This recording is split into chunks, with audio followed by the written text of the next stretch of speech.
yan. Kailangan mo na eh. Kung wala pa lang ako kay hindi. Kaya ako eh. Wala, Nice. the best ko nakita ko tuto eh. So, bilang ako kasi, Animal hater? animal hater talaga. Animal caregiver. Siya muna. Oh, yun. So, Animal lover? So, bilang naman ako, nag-aalaga ako ng mga hayop at saka carer. sanay naman ako sa mga ganyan parang mga namamatay na mga alaga, namamatay na mga, yun nga, yung mga parang inaruga mong mga hayop. Pero syempre, rin naman ako parang, impartial or partial? Impartial. Impartial person. So, Saan ka impartial? Saan? impartial ba? Yung parang neutral? Neutral. Oh, neutral. Parang Bilang neutral rin naman ako dyan.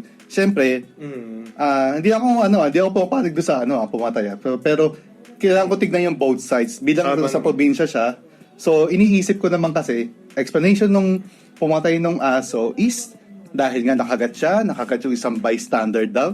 Tapos, base sa kwento niya na hindi pa naman confirm, base to sa current events na hindi pa naman daw confirm, aatakihin daw yung asawa niya.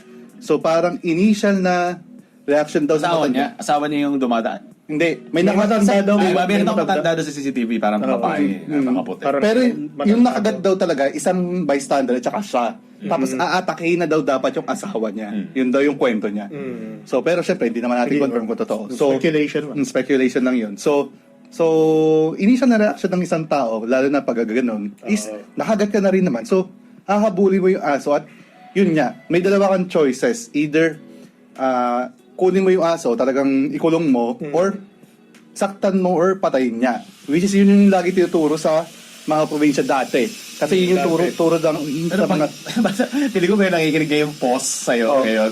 May nanginginig din sa sinabi mo na, ba't kailangan mo patayin? Hindi patayin pala. Yung word, parang yung saktan mo, para lang makulong. Isolate yun. Kasi, literal na parang... Self-defense. Self-defense. Tsaka, meron ka bang, kunyari, nangyari sa'yo yung on the spot yun. Wala ka namang kumot, wala ka namang pang net na panghuli sa aso, wala ka namang tali na yung pinupulo mo, para taas waist stick. Wala ka namang hindi ka ready. So parang initial reaction, ano magagawin mo? So, kukulong mo or sasaktan mo lang ng onte, dapat. Sasaktan mo lang ng onte para lang lumayo. Pero base doon sa nakita nga nating video, ata dapat na sinaktan lang niya ng onte para lumayo, pero ginawa niya ata talaga, literal na pinatay niya. Talagang he was out to take the dog out. Talagang hunter na talaga yun. So, yun na siguro yung mali niya. Pero at the same time, may mali pa siya doon na pinatay na nga niya, pero bakit hindi niya dinala dinala niya sa hospital, sa barangay, sa may-ari ng aso mismo. Bakit hindi niya dinala sa Nahanap pa siya. Kasi isa sa mga turo rin dati sa probinsya, di na updated to siyempre yung mga early 90s pa to or 2000s, pero mali mo updated na yung turo ngayon sa mga probinsya na kapag yun niya, nakagat ka ng aso or ng pusa, dadalhin mo sa mga authority. Which is bakit di nga ginawa ng matandang yun. Like, for example, napatay mo nga, aksidente, parang yun nga, initial reaction mo, jerk reaction mo, napatay mo kasi nga nakagat ka, baka magkarabis ka, dapat dinala mo dapat sa hospital or sa vet, or dun nga, at the very least nasa may-ari, para magkaroon kayo ng usapan. Itong aso mong to, nakagat ako, sorry, napatay ko, pero kasi nakagat rin natin, so kailangan may anti-rabies, so kayo mag-usap kung paano ba gagawin nyo. Titignan daw si behavior niya pag naka-isolate. Kasi sa studies kasi, ang aso kasi once na nakagat ng tao, meron nakagat ng tao. Nakakagat ng tao.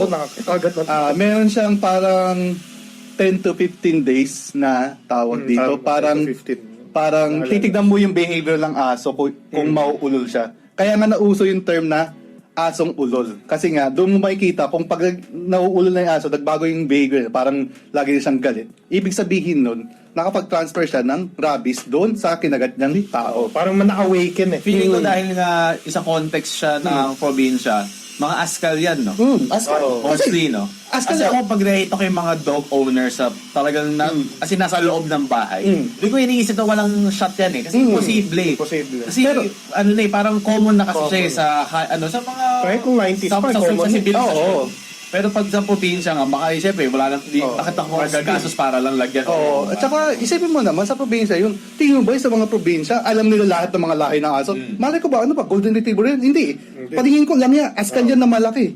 Kasi, Parang iba na rin Tao ang... talaga. Oo. Pag nilagay natin yung sarili natin sa paa ni Kuya, yung ang pangalan ng patay? Si Anthony. Anthony. Oo. Parang nakakatakot talaga. Di, saka may mga ano na rin, may mga askal na rin na, di ba usually yung askal, yung di ba mabalahibo, yung may klila yung buhok. May askal na rin na mabalahibo ngayon, nabubulol na ako. Pero yun nga, sa given na sa context na sa probinsya, bali ba ng matanda, yun nga, hindi ako sumaside ha, iniisip ko lang doon sa side niya, kung sa perspective niya. Malay ko ba kung askal yan, nasa labas yan. Eh kung cat dog yan, kung domestic dog yan, dapat nasa loob ng bahay yan. Bakit nasa labas yan? Oo. Sa second floor. Pero kung by that standard na tawag ito, na self-defense, sige natin, benefit of the doubt self-defense, enough ba yun para pumatay ka ng aso? Enough ba yun para pumatay ka ng hayop? In any sense. Depende. Kunyari, pinalo mo.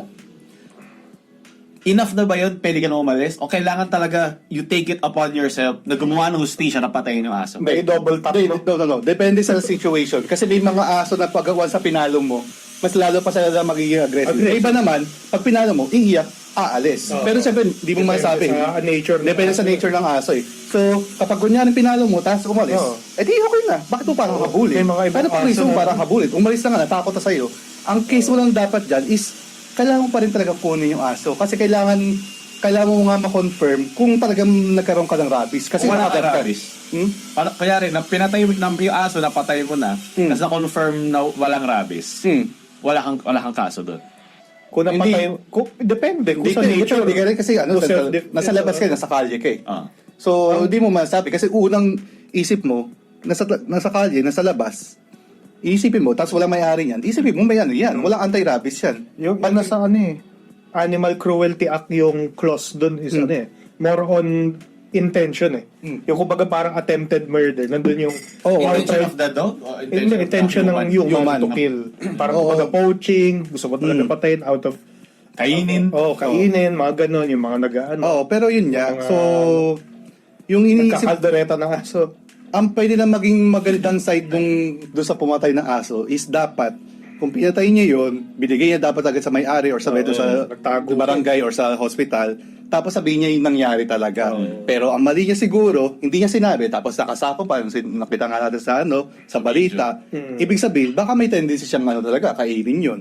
Kasi kung initial mo lang na Hindi siya normal na tao na gawin. Alam mo yun? I mean, Kung talaga may care ka sa kapwa hayop, kasi hayop din naman mga tao.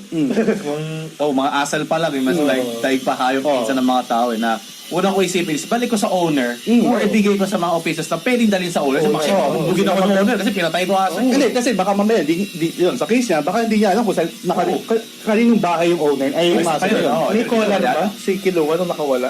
Wala ata eh. Wala ata eh. Medyo malabo.